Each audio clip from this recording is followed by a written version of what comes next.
According to the polls, California voters are going to light up this November and legalize marijuana. There's lots of debate over whether that will be good or bad, but one thing appears certain. If voters give the green light to the green weed, there's going to be billions in revenue almost overnight. Investors and entrepreneurs are already at work mapping out an industry they say will rival the liquor business in size. So who are these players? What's in it for the state?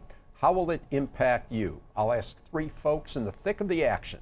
Lieutenant Governor Gavin Newsom, public affairs consultant Eric Spitz, and marijuana advocate Robert Van Roo, right now on Inside OC. Inside OC is brought to you by 5 Point. 5 Point is an independent real estate development company with assets under management across California. 5 Point is a proud sponsor of public television and community programming. Chapman University, with its Center for Science and Technology, under construction in Orange, California, is a proud sponsor of Inside OC.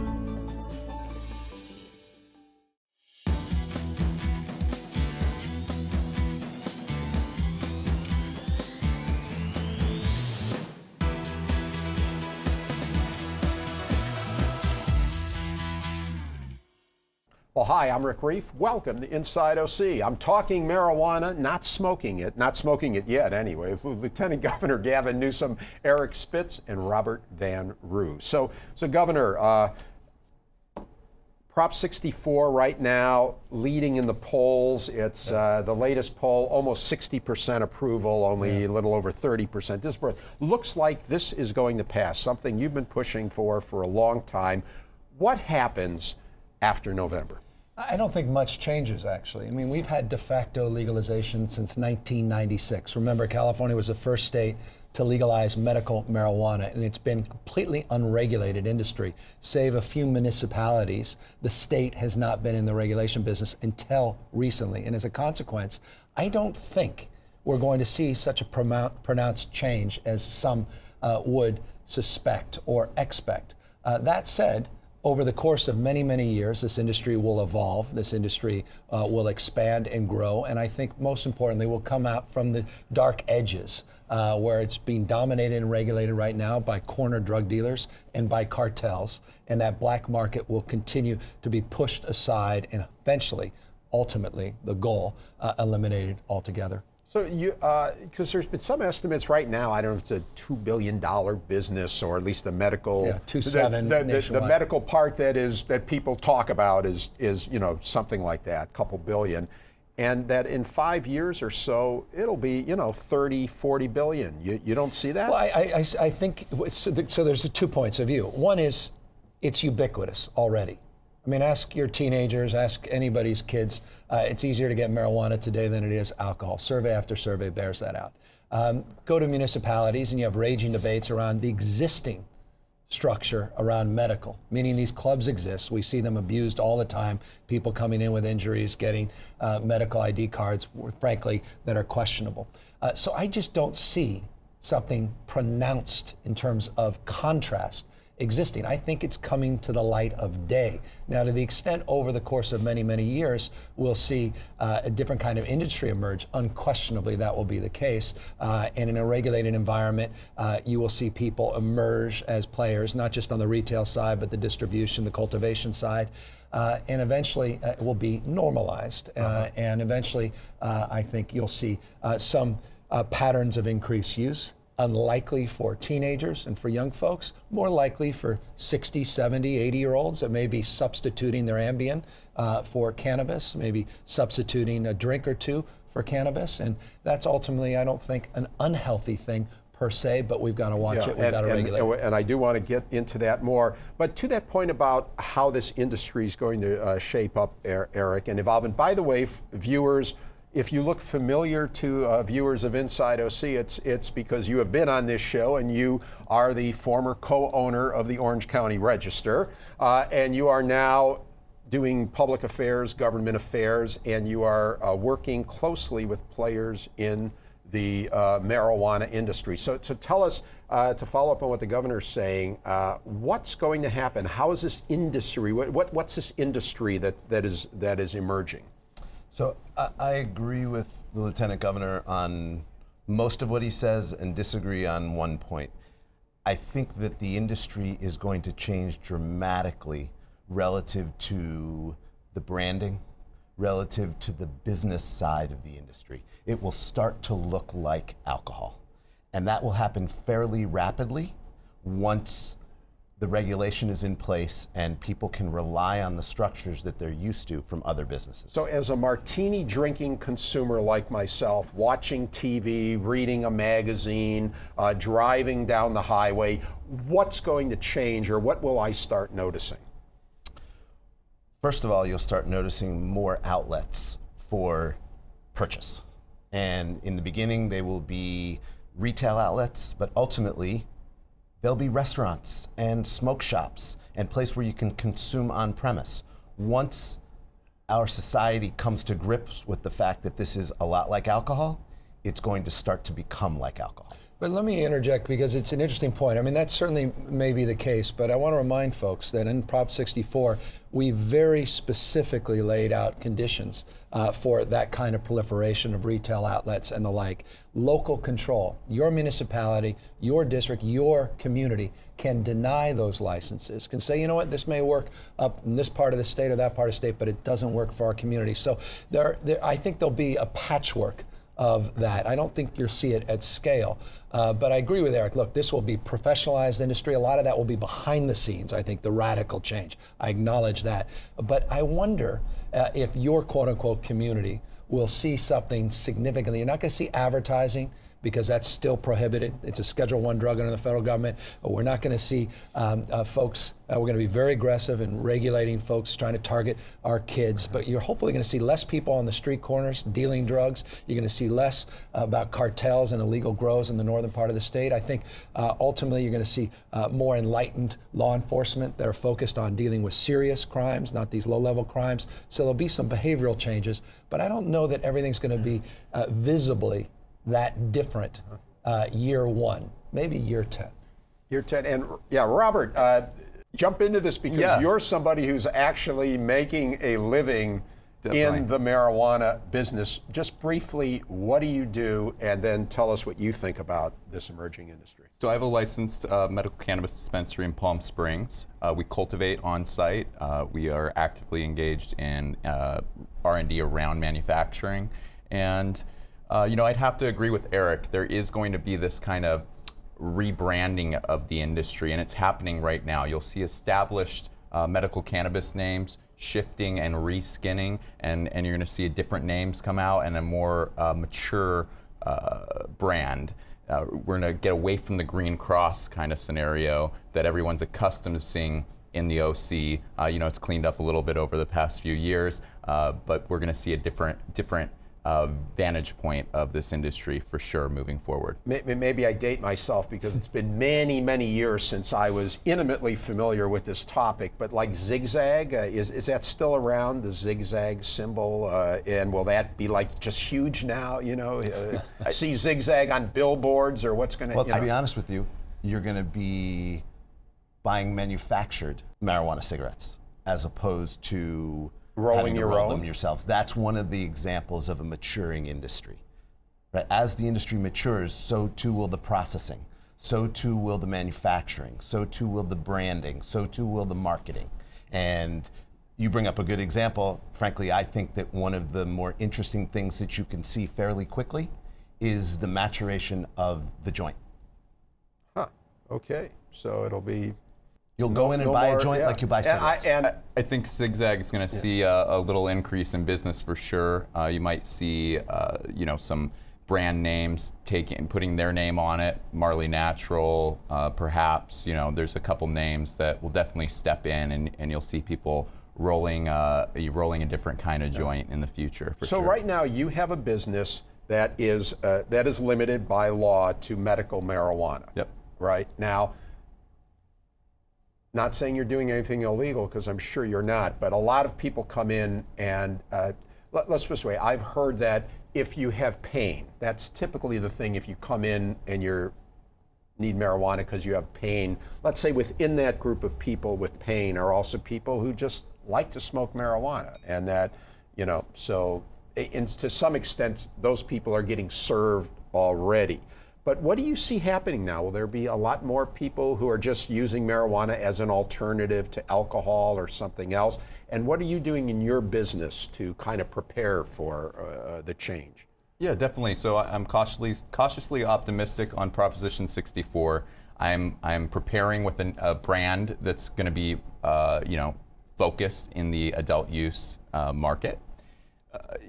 As far as folks coming in and out of these facilities currently with a medical recommendation, a lot of folks think that they're working the system and coming in, and when you engage in a conversation with these patients and you start going through how they use this medicine, you find that it is a wellness alternative to maybe, say, medications for LDs, learning disabilities, medications for antidepressants and things of that nature. So when you really get into the nitty-gritty of it with a patient coming in, sometimes they're not even aware that they're using this for a medical application. That being said, in an adult use market, we're definitely going to see folks transitioning away from alcohol. Obviously, that's going to put some pressure on law enforcement to figure out about safety factors around that, but I think we're going to see less drunk driving, less accidents. We see those statistics in Colorado and Washington, and it's pretty standard fact at Yeah, this Governor, point. that kind of gets to some of the things you've been talking about. But is that,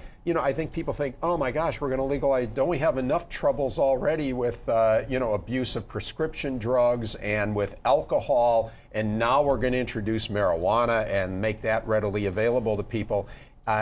Is it that kind of a negative? Well, a couple of that. I need to remind people the status quo. It is readily available to people today. But you have to operate in the shadows, Yes and no. I mean, to the extent you have some mature medical dispensaries that actually operate appropriately and play by the rules. There's some folks there that are in the margins, but there are a lot of mature folks like this gentleman. That said, look, I think what you're going to see is actual reduction in opioid addiction and opioid use and abuse. That's in fact, prescription drugs. Prescription yeah. drugs. You're seeing that already. Now, don't take a look at the stats and the data. Coming out of states that have liberalized their medical marijuana laws, you've seen actual reduction in prescription drug overdose deaths in those states.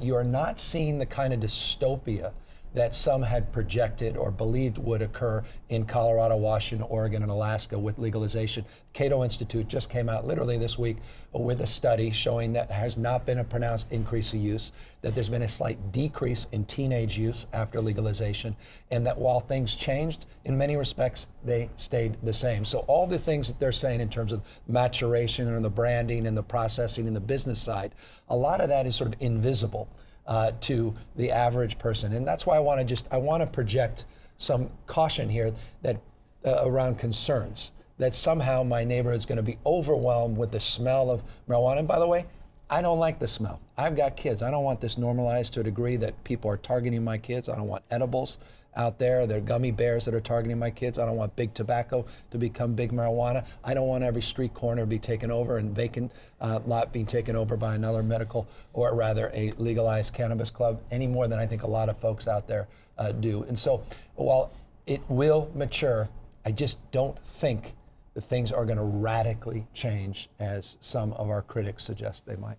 Why then, if that's the case, law enforcement doesn't seem to be behind this. They've been resistant to this legalization, even though there's always talk it's going to reduce crime and it'll decriminalize some activities. And politicians like yourself, you're one of the few that are standing there that want to touch it. Why is that? Well, because I think law enforcement's opposition, and they play an outsized role in politics, and I respect that, and I have great admiration for law enforcement. But don't they know what's going on? They're on the street. Law enforcement's been principally supportive of perpetuating the war on drugs. I happen to think the war on drugs is an abject failure. It's a war on poor folks. It's a war on people of color. And to the extent there's any evidence that it's worked in the last 40 years, I beg to differ. I haven't seen it. So I don't want to double down on failure, and I don't want to waste any more time and energy. That said, I respect law enforcement to agree that we actually drafted this initiative where we take roughly the $1 billion, and it will take a few years to materialize that $1 billion in tax revenue. 20% of it is prescribed in the initiative back to law enforcement to address retraining, to address the issues of protocol around driving under the influence of drugs, because we are concerned about traffic safety, and to address the legitimate concerns about a regulatory market that still needs to be enforced. And so, again, law enforcement played a role, even though they have broadly opposed Prop 64. They influence Prop 64, I think, in a very healthy way. And you mentioned the tax revenue. That's part of Prop 64 too. What is it? 15% tax on the sales, which goes back to the state. Yeah, and we have taxes. And they're talking like $1 billion. Flowers. That'll be $1 billion a year for the state. I think it will take 5 to 7 years, so you'll see we'll see the real numbers. But the LAO, the Legislative Analyst Office, independent of us, has estimated about $1 billion in tax revenue. 60% targeting children, youth, and family. 20% for law enforcement, 20% for environmental remediation. And it's worth mentioning that Prop 64 allows counties and cities to enact their own taxes above that. So, the effects on local municipalities is going to be That's one way to significant. bring the politicians on board. But anyway, so Eric, you're consulting with people. You're talking to people in different kinds of pursuits in this. Tell us kind of how's it shaping up? What's the landscape? Who is really looking at this business and getting ready to pounce, if you will? So what's interesting, one of the primary focus areas of my consulting practice is around cities and municipalities, because they need to know how to set up their regulation and legislation to fit with the states and also to abide by what their citizens want. So Lieutenant Governor's point earlier that it's not a free-for-all is correct. Now you have cities like Adelanto and Desert Hot Springs who are actively courting this business because they want the tax revenue. Places like Santa Ana have gotten out in front of it and are creating systems that will allow for business to happen in their communities. And you have other cities that are just going to ban it. That's right. That's right. In the same way that you have dry counties for alcohol. That said, it's not a ban on personal possession. It's not a ban on personal cultivation up to 6 plants. You can regulate how those 6 plants are actually grown, but those bans will not be afforded municipalities, just a ban on the proliferation of retail outlets and the like. Okay, and I guess people don't shop at Walmart in their particular city. They go to another Walmart, and so you'll just go to another city to purchase whatever you want. So Folks travel for an hour and a half in some cases to come to my facility. So people do travel for quality experiences and lab tested medicine. Right now, do you? You said you you grow marijuana. I do cultivate. It's part of our do you license. Do you also buy some? Do you buy additional marijuana, or do you just produce all of your We own? mostly focus on in-house cultivation. That allows greater quality control.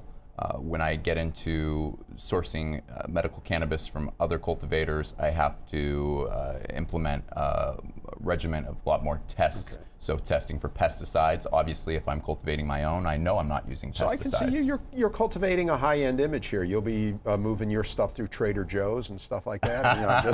I don't see that in the foreseeable future. I think the dispensary still has a place in the marketplace for a little longer. So it's an important contrast, right? We're talking about a regulated market in the medical side where you have actors that actually care about their product, want to instruct on the appropriate use of that product. It's for adult use, not for use for kids younger than 21. And it contrasts to the status quo, where drug dealers don't card, and they don't care about what they're selling, folks, as long as it addicts them and brings them back to a product. You got the cartels running wild. You had 23,000 people murdered in Mexico in 2011. You've got all this time and wasted energy on seizures at the border versus a market where adults can regulate it, seed to sale, and make sure that people are protected, make sure the products are appropriate for adults, not for children, resealable packages, instructions on allergens and allergies to make sure that there's appropriate dosing requirements. That's the market that we're talking about, promoting, protecting the public health, protecting public safety. Okay. And to the Lieutenant Governor's point, this market is, I welcome regulation into the marketplace. I have to operate with a level of integrity because that's how I personally uphold myself with my business. But I welcome these regulations that bring in transparency, bring in regulation for the state government to come in and level the playing field so that I can engage in normal business practice. The folks on the corner that don't have a license, that aren't paying the taxes, I have to compete with them And it's just not a level playing field. They're not testing for contaminants. They're not testing to see that it's safe. And in most cases, if the city did a random, or the state did a random testing scheme, they would find that most of the test results are disturbing. Of course, Robert, right now with your business, you can't open a bank account for your business, right? Because it's and so maybe I'll turn to you, Eric. And with the feds, it's still going to be an illegal drug as far as the federal government's concerned. That means that anybody in the business still won't be able to have a bank account because that's an illegal activity. So, how's that? Aren't those things going to be a depressant on this new industry? I think the answer is yes, that there are certain things that won't happen until the federal government deschedules marijuana or reschedules it.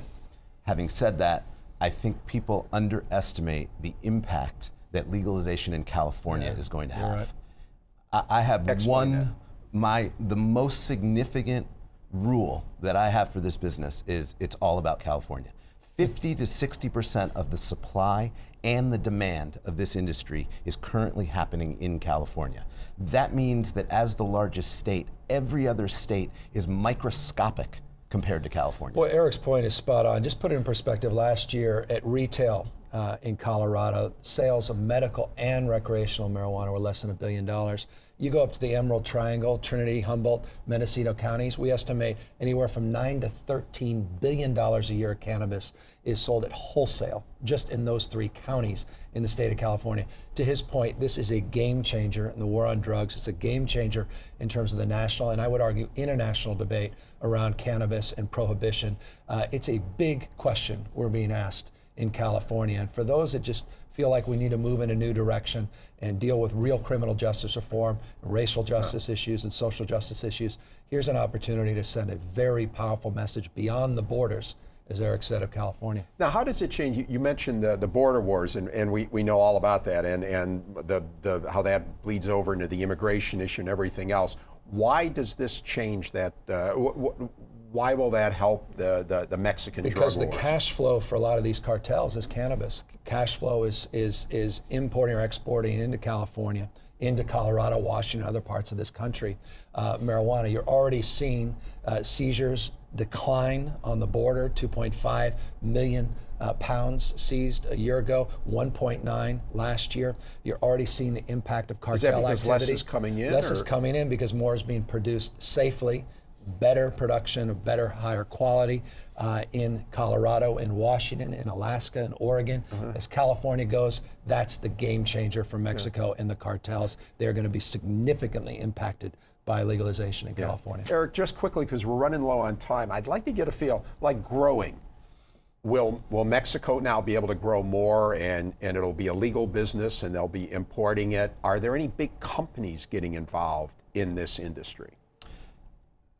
I asked you a 2-part question. The answer to the first question is, like alcohol, marijuana will be regulated at the state level. The most important thing when you regulate the state level is you secure your borders. So it will become one of the main focal points of the industry that marijuana cannot leave the state or come into the state. And given all that is produced here in California, it is very likely that that will very quickly stop the cross-border trade. So this is bad if you're growing pot in Mexico. This is not a good thing. They are going to take it the worst. And how about big companies? Are there any big companies that are getting into this industry? The answer to that is slowly. I think that you will start to see big companies get in as California moves down the path to legalization. My sense is that the vote in November, if it is successful and passes, will be a mindset game changer, but the business game changer is going to start January of 2018 when the regulations will be in place. What are the chances Budweiser will get into the business or something? Is there any chance liquor companies will get into it? It'll be a while, given the legislation or the AUMA, in that there are prohibitions on size of businesses on the retail side and on the cultivation and manufacturing side. So a source of great debate, but a prioritization for small for the first 5 years against the monopolistic practices. 15 and seconds. consolidation. 15 seconds. Prop 64 bridges the gap to the Lieutenant Governor's point for the small grower. It's 2023 when the large cultivation aspect comes in, and big money, big pharma, Very big tobacco, liquor lobbyists come in. But Prop 64 bridges the gap and makes up for where MCRSA was lacking. So once again, California is going to be a game changer here. Gentlemen, thanks so much. Thanks so much. And Thank Lieutenant Governor, thanks for coming out. Honored to be here. That's it for now. Thanks again to my guests, Lieutenant Governor Gavin Newsom, Eric Spitz, and Robert Van Roo. You can watch this show and past shows by going to pbssocal.org or rickreiff.com. Catch our shows also and our post-show open mic chatter on YouTube. And follow us on Facebook, Twitter, and Instagram. Thanks for watching. We'll see you again on Inside OC.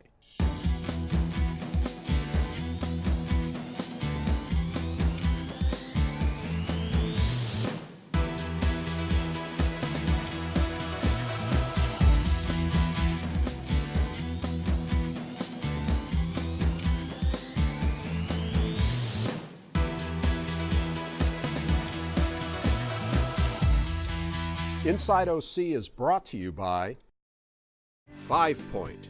5 Point is an independent real estate development company with assets under management across California. 5 Point is a proud sponsor of public television and community programming.